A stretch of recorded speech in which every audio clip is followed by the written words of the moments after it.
Hello, friends. This is Dave Hurwitz, executive editor at ClassicsToday.com, here with the 3 Ds in the new classical music alphabet. Well, some letters haven't been done yet. I mean, in terms of the 3 somethings. Actually, the only letter that we really did that was generally accepted was the letter B, where you had Bach, Beethoven, and Brahms. One of you kindly pointed out that the original formulation was Bach, Beethoven, and Berlioz, later substituted by Brahms to keep it all German. But no, we're doing the whole alphabet, and some of these letters are going to contain more familiar names than others, simply because it hasn't been done before. But as I said at the beginning of this jolly exercise, we're not going to go only once through the alphabet, so don't worry. We'll go around a couple times and we'll keep scraping up new names and new combinations until we run out. I think that's what we're going to do, at least until we run out of major names, because it doesn't help to put in composers who are one-shot wonders or who, aren't really of the first class. Let's put it that way. We want great composers who wrote a body of work that is distinctive. It doesn't have to be huge. It doesn't have to be enormous, but it should be somebody whose accomplishment was original and plausible as a great composer in their initial category. Let's put it that way. And I will ask you once again, as I do at the beginning of all these talks, because some of you listen and some of you don't, please include a recording selection, clearly identified as such with your composer. Otherwise, I'll just delete your list, because it's important.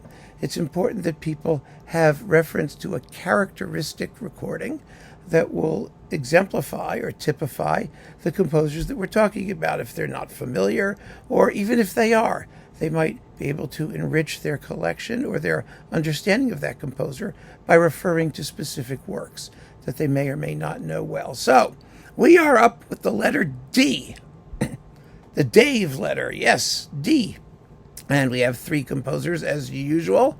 The first one is a particular favorite, and one who might not have occurred to you, Guillaume Du Fay.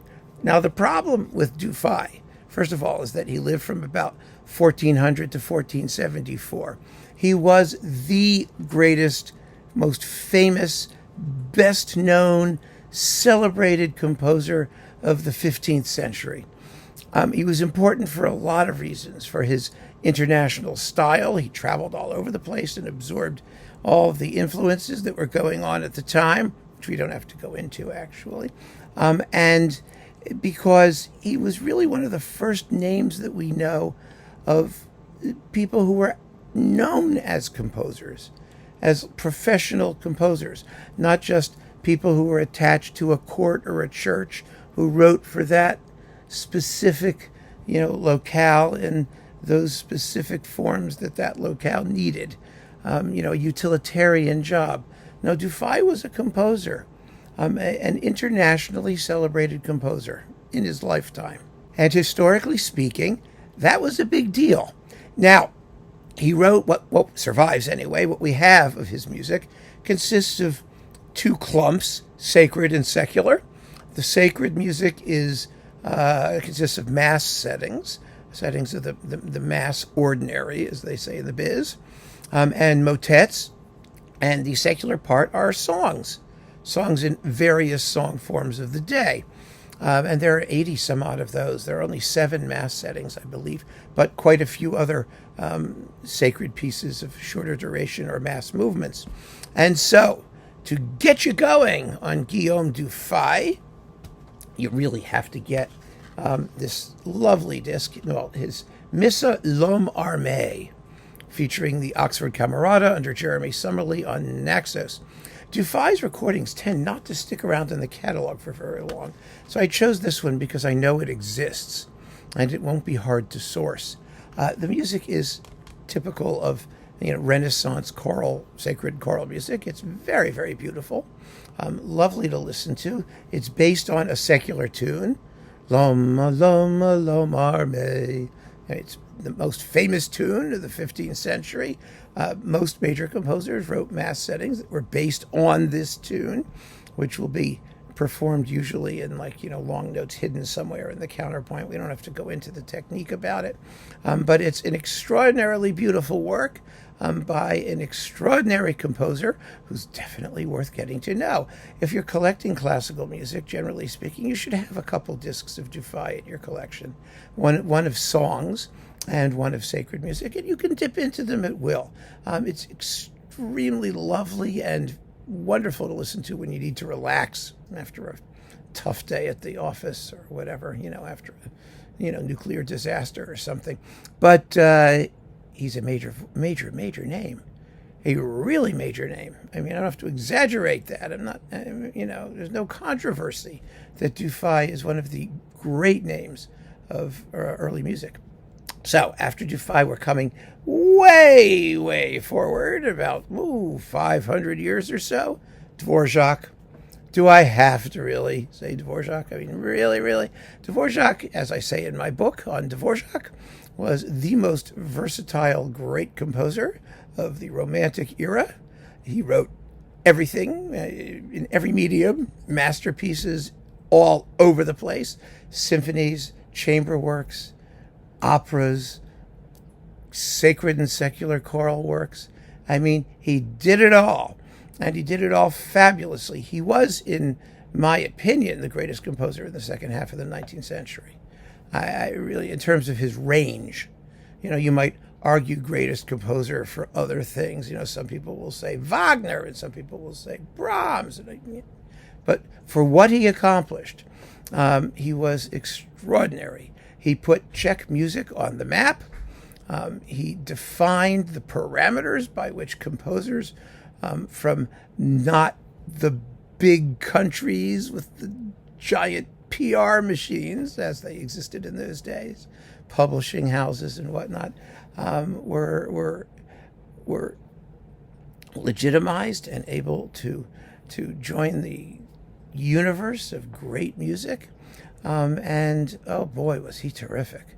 And the work that I think everybody should listen to by Dvořák, I mean, if you're getting into this for the first time, for sure, is his Serenade for Winds.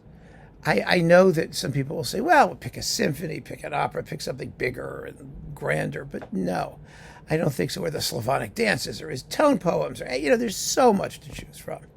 And it's all great music. But the Serenade for Winds is an extraordinary piece. Mahler said it has more music in it than most people's symphonies. And he was right. It's a really special, unique work. It's the greatest piece for wind ensemble after Mozart. What else is there to say?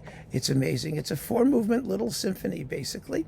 And it is so full of great tunes and amazing music and gorgeous sonorities. And one of the best recordings, actually, is Neville Marriner's. It was first on Philips, now it's Decca, with the Academy of St. Martin in the Fields. An absolutely wonderful performance, full of life and character, and that nice furry sound that you get when you've got a juicy wind ensemble with a contrabassoon on the bottom. And oh my gosh, it's absolutely terrific. And last but not least, Debussy. Another big name, someone who's quite commonly referred to and very famous and not controversial as one of the great Ds. But we don't make lists of the great Ds, and so we don't get to put these people together. Debussy was a generation later than Dvořák, and his style was revolutionary, plain and simple. I mean, he was a tremendous influence in the music that came later. He's called impressionistic, but that isn't really the point. The point was his harmonic range and freedom and his disdain for counterpoint, for the normal foundational elements of Western music. His influence, the influence on him of music from the Far East, inculcated by the Paris Exposition of 1888 and other things like that.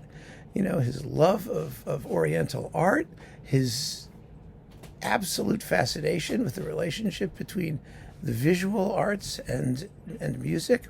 And the recordings did to get, I think, at least to get you started, are the 3 discs of piano works recorded by the Italian pianist Arturo Benedetti Michelangeli, which are the watchword for perfectionism in music. I mean, Debussy is all about touch. He wanted to turn the piano into an instrument without hammers, with nothing but suggestion and sensual, wonderful, floating colors and harmonies, and iridescent harmonies. And oh my gosh, it's just amazing. And it sounds like nobody else. And he's without question one of the big names in the letter D. So there you have it, my friends, the 3 Ds. Please let me know your selections with recording recommendations, and let's see what we get. There are a lot of Ds. I mean, fortunately, there's a lot to choose from, and I'm very interested to see how many of them we can pack in this go-round, and, and I'll see where we go for the next go-round, how many others we can dredge up who deserve to be on the list. So keep on listening, friends. Thanks for joining me.